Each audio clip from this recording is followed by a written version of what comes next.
versículo 22, meus irmãos, é um texto-chave para que nós entendamos o raciocínio lógico, teológico do apóstolo Paulo. Ele diz assim: mas a Escritura encerrou tudo debaixo do pecado, para que a promessa pela fé em Jesus Cristo fosse dada aos crentes.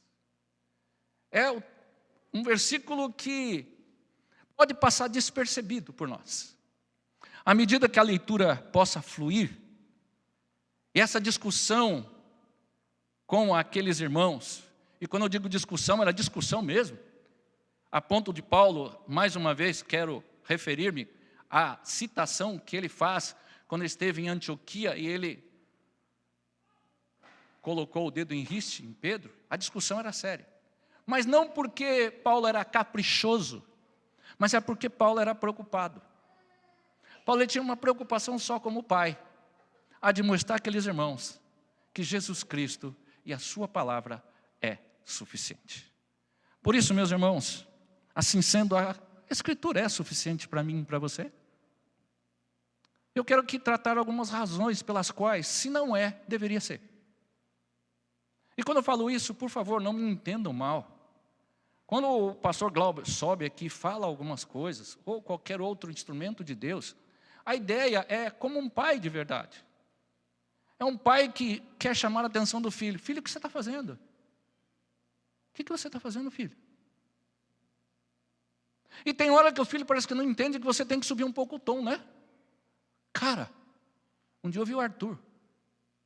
O pai Arthur subir um pouco de tom. Eu vi alguns pais aqui subir. Ele está sendo ruim.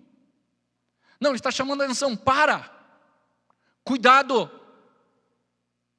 Atente! Fique esperto! Não faz isso!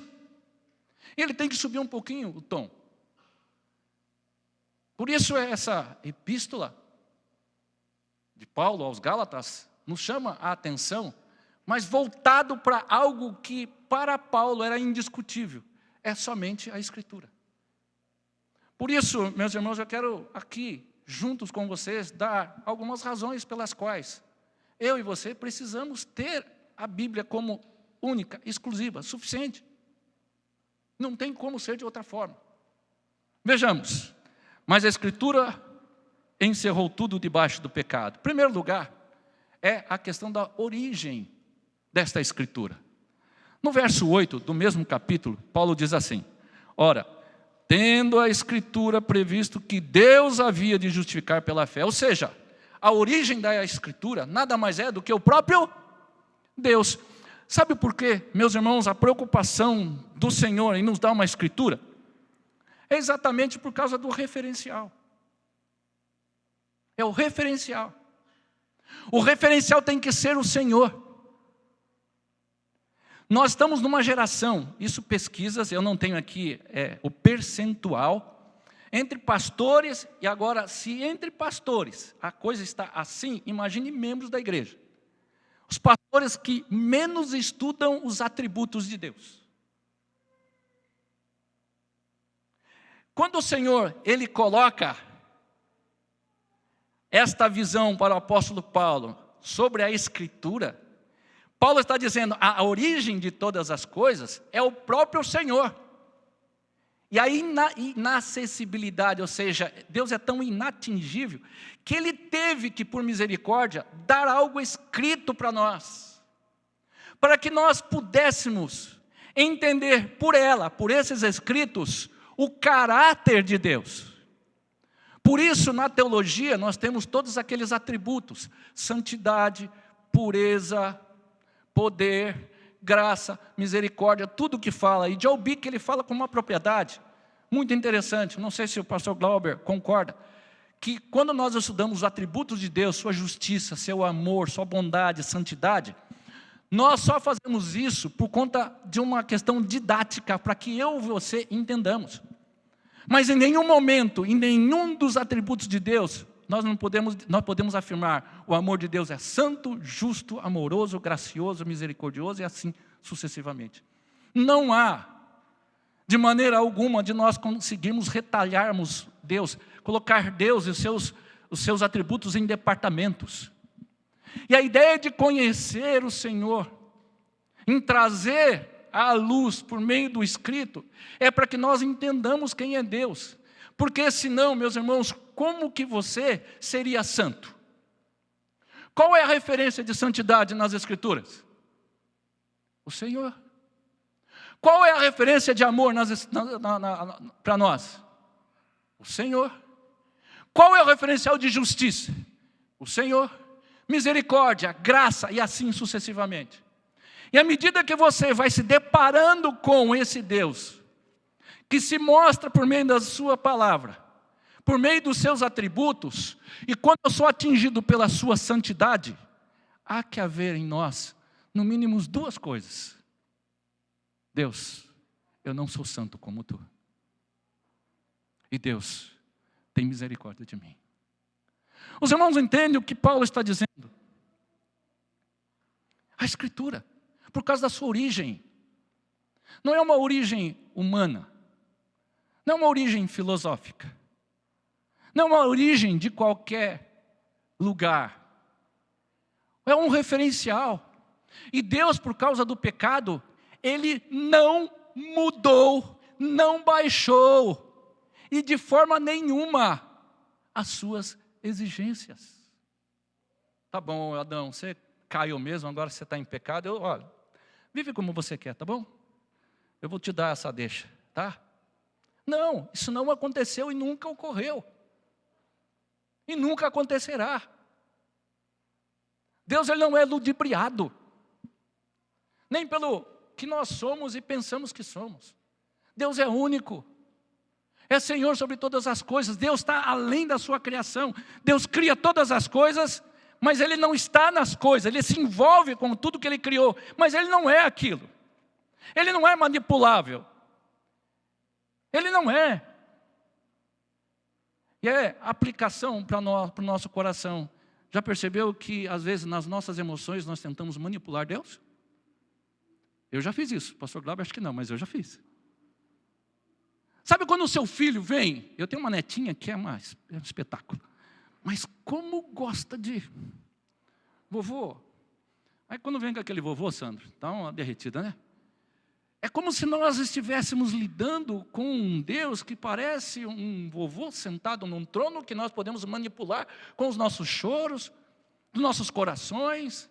Parece que Deus, Ele é mutável de acordo com aquele a quem Ele ouve. Então aquela oração, aquele gesto, não, Deus, Ele não faz isso, irmãos. É por isso a minha crise. Porque eu tento manipular todas as coisas. Essa é uma coisa que é do meu coração. Posso dizer uma coisa para vocês? De vocês também. Nós manipulamos a todo tempo. Nós aprendemos isso em casa. Nós aprendemos isso na escola. Faz parte da nossa cultura, essa cultura da manipulação.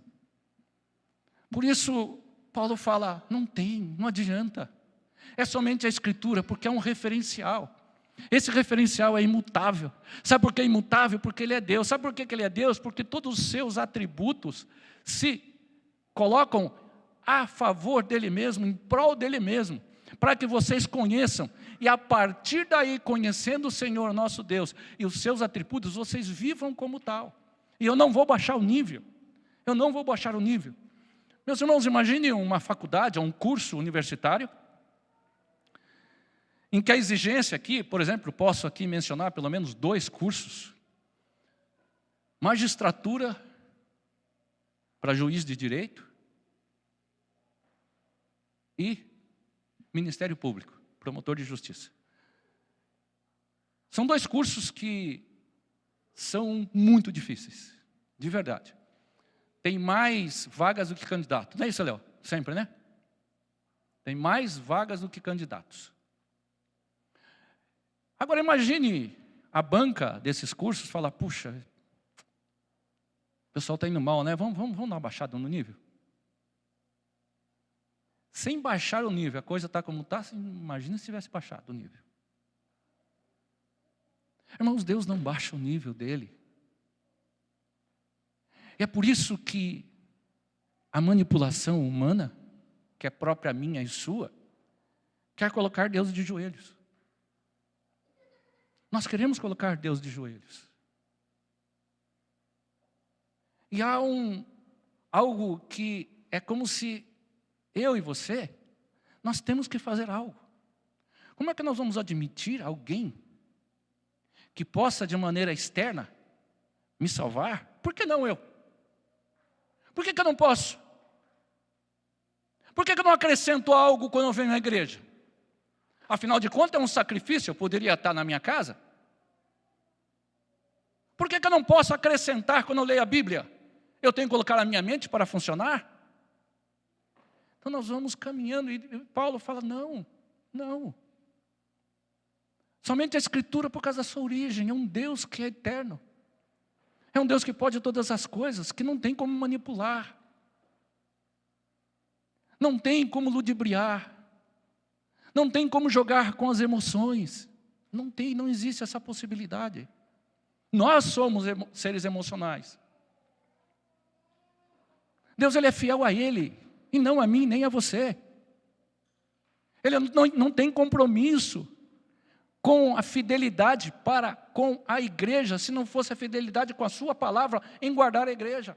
Ele não tem compromisso com ninguém e com nenhuma instituição. Ele só faz isso porque Ele disse, eu guardo a minha igreja, eu guardo o meu povo. Então eu creio. Olha, eu vou guardar você, porque o meu amor, como nós acabamos de ler Salmo 139, se você estiver lá no fundo, eu vou estar. Então não adianta onde você se esconda. Se Deus é imutável, e seu amor é grandioso, como é que eu vou fugir desse Deus? Conta para mim. Como é que eu tenho condições de fugir da presença do Altíssimo? Não tem como. E por mais que você se sinta mal, até mesmo por conta de pecado, não tem lugar que Deus não possa te buscar. Não tem lugar. É por isso, meus irmãos, que se Deus conhece todas as coisas do homem, minha e sua, nós deveríamos ser a comunidade mais honesta possível. O gabinete pastoral deveria ser aquele que tivesse fila. Sabe por quê? Porque Deus te conhece, você acha que você vai estar escondendo de quem? Mas eu me escondo do pastor Glauber, porque eu manipulo. Quantas esposas, quantos maridos e filhos nessa noite em igrejas, talvez aqui não, que amanhã enfrentarão, ou a partir de agora, já estão pensando na mente de você, está fazendo interpretações. Está ou não está? Vocês falam para mim que não está interpretando, o cérebro parou. É impossível, você está interpretando o que eu estou dizendo. Você vai interpretar de alguma maneira. E amanhã é segunda-feira, alguns vão acordar 4, 5, 6, alguns nem têm horário para acordar. Por isso, meus irmãos, nós devemos ser a comunidade mais honesta possível. Mais honesta. Quem disse isso foi Paul Tripp, no seu livro de liderança. Que não há como esconder. Isso nós estamos diante de Deus que tem olhos em todos os lugares, nos 4 cantos da terra. Como é que nós vamos nos esconder desse Deus? Sabe por que você não confessa o seu pecado? Você não é honesto com o Senhor? Porque você acha que Deus não vê. Você precisa ficar desnudo, no bom sentido. Se despir das suas vaidades. Porque você está diante de um Deus que vê todas essas coisas. É um raio-x. Que vai lá no íntimo da nossa alma e fala, eu sei porque você está assim, eu sei a sua motivação. Eu sei. E ao se sentir mal por conta disso, ao mesmo tempo é um paradoxo. Sinta bem, porque é o Senhor. Você é levado novamente para a Escritura e vê quem Deus é. Esse pêndulo, meus irmãos, que faz parte da vida cristã. Eu me sinto e me vejo pecador, carente, e ao mesmo tempo eu vou para um Deus que apesar do que eu sou, Ele me ama e é justo e é gracioso. E eu não preciso fazer nada porque em Cristo Jesus eu já o recebi. Meus irmãos, é essa motivação, essa é o oxigênio, o pulmão da igreja. É o Deus vivo e verdadeiro. Fora isso, é balela. Não tem como. Ensine seus filhos. A gente psicologiza muitas coisas. A gente abranda. Uma espécie de manipulação paternal. Paulo aqui em nenhum momento ele usou de um artifício de manipulação paternal. Ele foi direto. Por isso a Escritura, somente a Escritura, que move todas as coisas e deve mover a minha e a sua mente. Quanto à sua origem, o próprio Deus, seus atributos, a sua pessoa, quem Ele é, o que Ele fez, o que Ele fará, o que Ele está fazendo. Quanto mais eu penso nisso, mais eu me motivo, porque os seus olhos estão em todos os lugares, inclusive aqui. Pastor, não estou vendo. Nunca você verá. Nem anjo você vai ver. Mas o Senhor, Ele diz na sua palavra: eis que estou presente. Segunda coisa que o apóstolo Paulo traz aqui, com relação à Escritura, é quanto à sua natureza.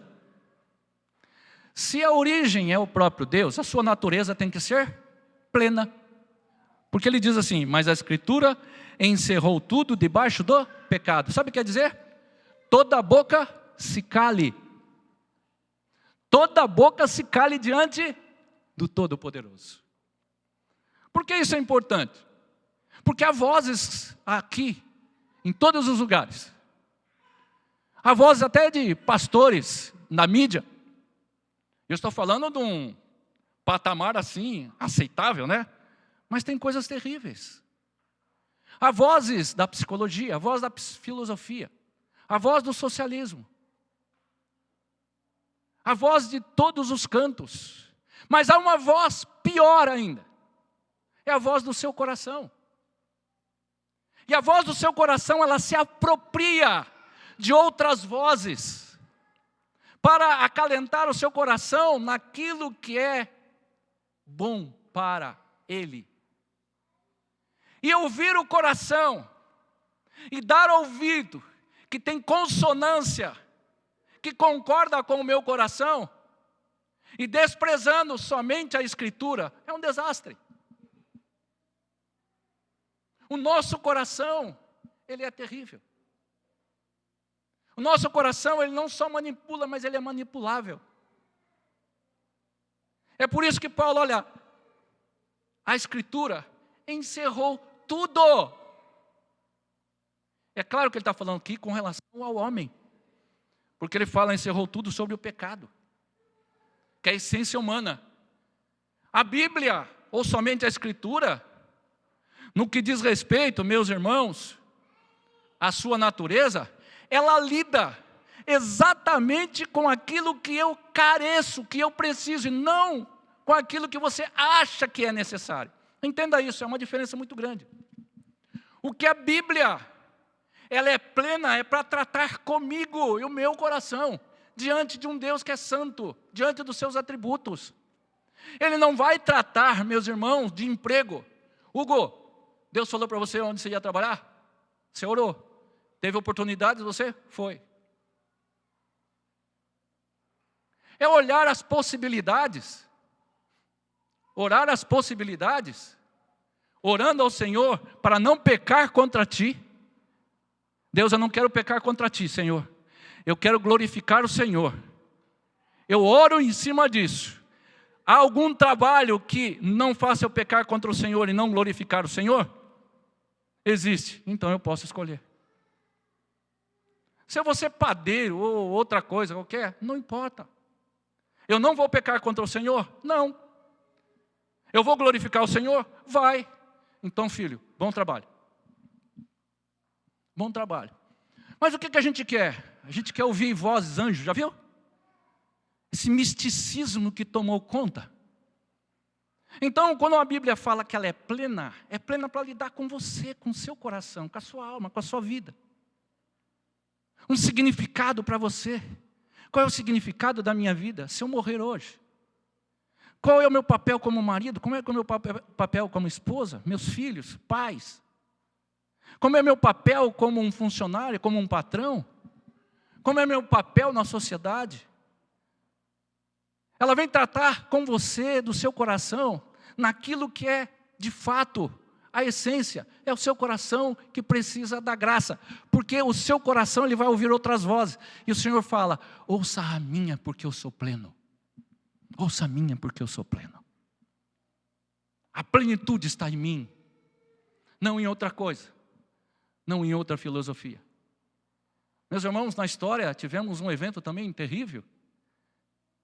o iluminismo, que trouxe consequências danosas para o corpo de Cristo. A filosofia grega. E está, meus irmãos, denominações cheias dessas filosofias. E um texto tão maravilhoso, que requer de nós cuidado, acuidade, seriedade.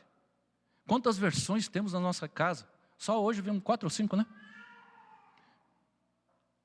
Quantas maneiras de ler a Bíblia. Por isso ela é plena. Paulo está dizendo, olha, toda boca se cale. Na realidade, Paulo, aquele que ser educado, mas ele falou assim, calem a boca todo mundo, porque Deus já falou. Deus já disse. E por que então nós ainda tentamos de alguma forma ouvir outras vozes? Quero contar, meus irmãos, para vocês terem uma ideia, como isso não é novo. Mais ou menos há 25 anos, um pastor que foi o meu tutor. Tutor é o pastor que a gente caminha, né? Eu estou sendo aqui o meu tutor, o pastor Glauber, hoje. Ele estava pastoreando uma igreja. E uma moça queria se casar. Claro, evidente, natural.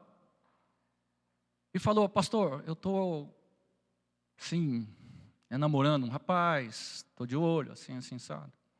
E ele foi fazendo algumas perguntas para a moça. Como ele é? O que ele faz? É crente? Parará? E tal. Aquelas perguntas óbvias. Pasmem que praticamente as respostas foram praticamente todas negativas. O pastor vira para ela e fala assim, então, faz uma coisa. Diz que você gostou muito da presença dele, da companhia dele e tchau. Ela não satisfeita, porque o coração dela estava apaixonada, foi atrás de uma profetisa. De uma determinada igreja. Em uma outra cidade, não é aqui na região. E essa mulher disse a ela, é o homem da sua vida. É o homem da sua vida. Eu recebi do Senhor uma palavra para você, é da sua vida. Pode ir em frente. 6 meses de casamento. 6 meses. Não foram 6 anos, 6 meses. É só uma ilustração, meus irmãos. Isso não quer dizer que vai acontecer com todos, tá bom? Já vi pessoas também que não aconteceu isso.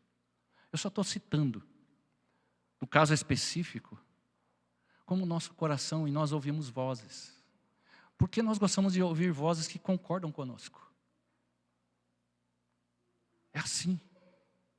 Nós gostamos só de pessoas que concordem conosco. E quando a pessoa não concorda, você já parou para pensar que nós perdemos a amizade? Acho interessante. Você não concorda e fica bravo. Mas você não. Mas por quê? Por isso. No mínimo, deveria sair, puxa, eu ouvi outra voz, né? Eu ouvi outro conselho. Não tinha parado para pensar. Poxa, pastor Glauber, interessante o seu ponto de vista. Agradeço a Deus pela sua vida, eu não tinha pensado dessa forma. Posso até não concordar, mas, poxa, vou ponderar sobre isso. Mas não, você tem que ser aceitável. Isso é cultural. Isso é cultural. Agora, se a voz do Senhor, ela é, de fato, contestada, imagine dos seus servos. Imagine dos seus servos. É por isso que Paulo fala, toda boca se cale boca, toda boca. Inclusive de vocês, judeus, parem com isso. Para. Vocês estão defendendo homens e religião, e não Deus das Escrituras, que diz que até em Abraão, ele já salvou pela fé em Cristo Jesus. Para com isso. Por isso, somente a Escritura, de fato, por conta da sua origem, por conta da sua natureza que é plena, toda voz se cale, e ao se calar toda voz, então levanta mais um ponto a respeito da referência, que é o Senhor, então eu tenho que, no mínimo, repensar a minha teologia.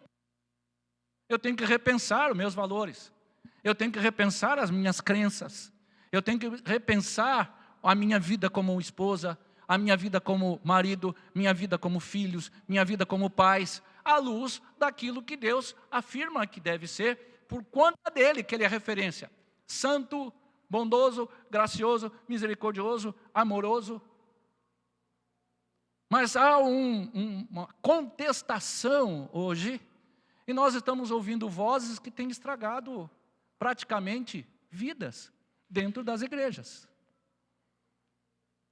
Assim sendo, jovens, atentem para a voz do Senhor, atentem. E Ele não virá falar com você assentado na sua cama. Senta aqui, vamos conversar. Não é assim. Como diz Augusto Nicodemos, quer ouvir Deus falar? Leia a Bíblia. Quer ouvir Deus falar de maneira audível? Leia a Bíblia alto. Simples. Leia a Bíblia alto. Mas somente a Escritura, não somente por causa da sua origem, sua natureza, mas por causa da sua finalidade. Irmãos, aqui é tremendo. Paulo está dizendo na carta aos Gálatas, olha, a lei, a palavra do Senhor, ela vem sufocar o homem. Ela vem fazer com que o homem se perceba como ele é terrível. Para ele ficar desesperado. Meus irmãos, a lei, a Bíblia é para você ficar desesperado. Não é para acalentar o seu coraçãozinho. É para você ficar desesperado. Para você olhar esse Deus e seus atributos e falar, Deus, como é que eu posso? Eu não vou conseguir. Eu estou desesperado, Deus. E agora o que eu faço? Eu não consigo parar de pensar, agir, reagir de maneira que vá, de fato, glorificar o teu nome. A lei me mostra isso. O homem tem que ficar desesperado diante da lei. Nós precisamos colocar os homens de joelhos, fazer com que eles fiquem desesperados, com a sua alma, com o seu coração. Esse é o papel da lei, e eles não estavam entendendo, eles achavam que a prática da lei os levava à salvação, mas é o contrário. Paulo diz, a lei condena vocês, é por causa da lei que eu sei que eu sou um pecador, é por causa da lei que eu sou um adúltero, é por causa da lei que é isso, isso, isso. Então tem que me levar ao desespero. Os incrédulos, homens ímpios, têm que ficarem desesperados diante de um Deus que é santo, tem a sua palavra plena.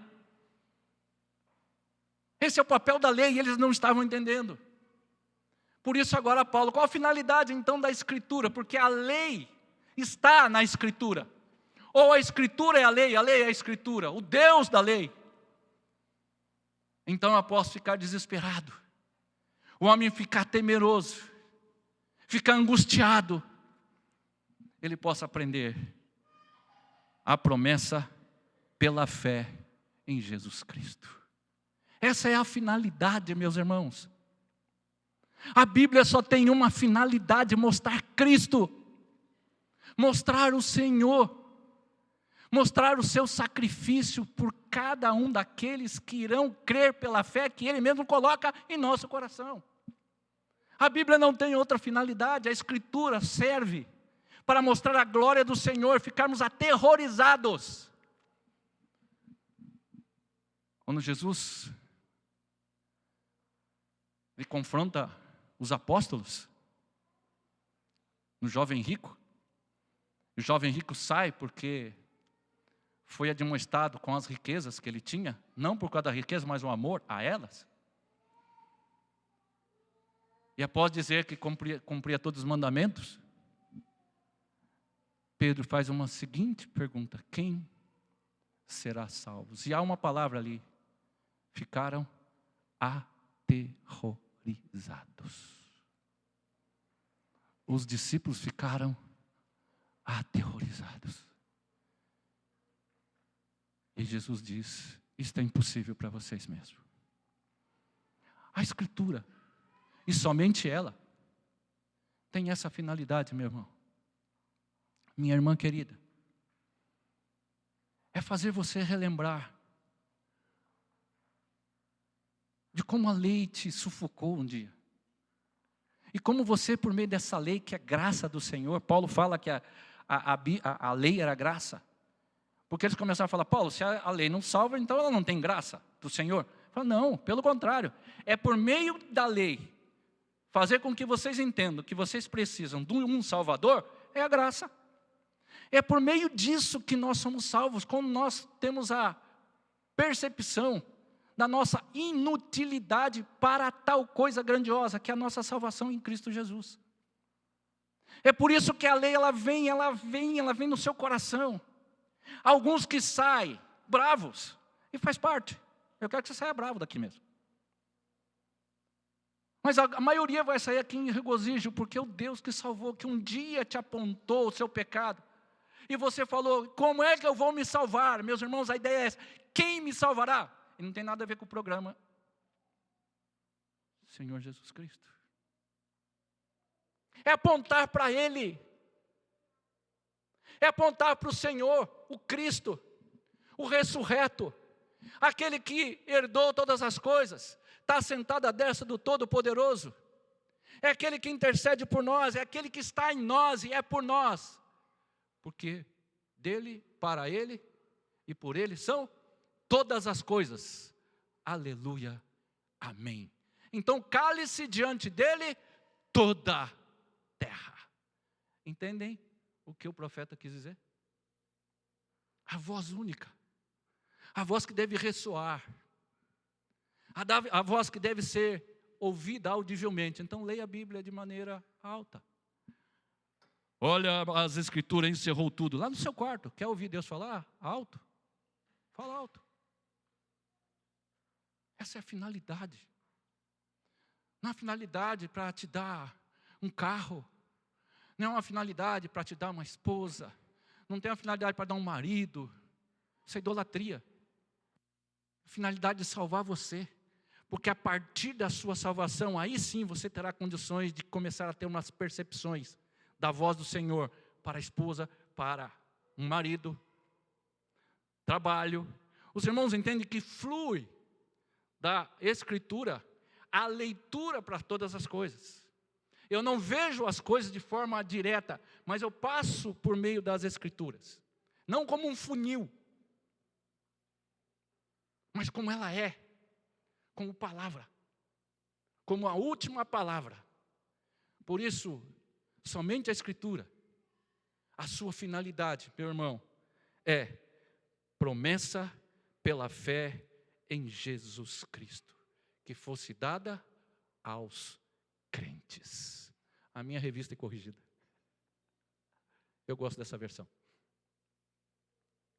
Assim sendo, não temos mais condições, meus irmãos, de copiar a reforma protestante de 1517. Não existe mais essa possibilidade, por conta de contextos totalmente diferentes. Mas uma coisa eu quero dizer a vocês.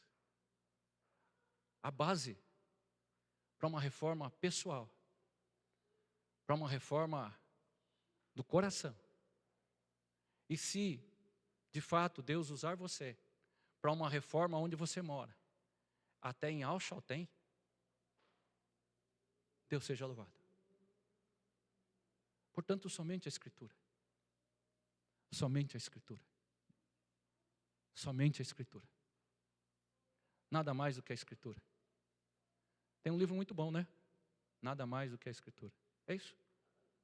Nada além das Escrituras. Meus irmãos, que o Senhor, em graça e misericórdia, nos ajude a pensar na seriedade da Escritura, para que nos conduza a pensar na origem da Escritura. Deus, nosso referencial, por conta dos seus atributos, daquilo que Ele é. Que nos faça pensar a respeito da sua natureza plena.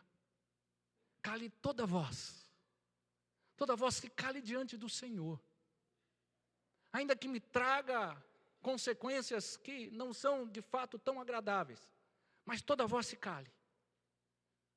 E que nós entendamos a finalidade para a qual ela foi escrita, a glória dele na salvação dos seus filhos e no culto que a igreja presta ao Senhor. Que saiamos aqui nessa noite, meus irmãos, em regozijo pela sua palavra, pela sua misericórdia, que ele não baixou o seu nível, e sabendo disso, ele teve que mandar Jesus. E agora, aquele grito aterrorizante, me traz agora uma voz de gratidão. Louvado seja o teu nome por causa do seu Filho Jesus Cristo. Por isso Paulo escreve: quem me libertará desse corpo do pecado? Graças a Deus por Jesus Cristo. E aonde você estiver, seja lá no mais alto monte ou mais no profundo abismo, não se esqueça que Deus está lá. Que Deus te abençoe, Deus te guarde. Deus dê a nós uma semana de reflexão, debaixo do cuidado dEle e debaixo da sua palavra. E que o Diego vá em paz para a República Tcheca. É isso? Deus abençoe. Pastor Glauber, vamos orar?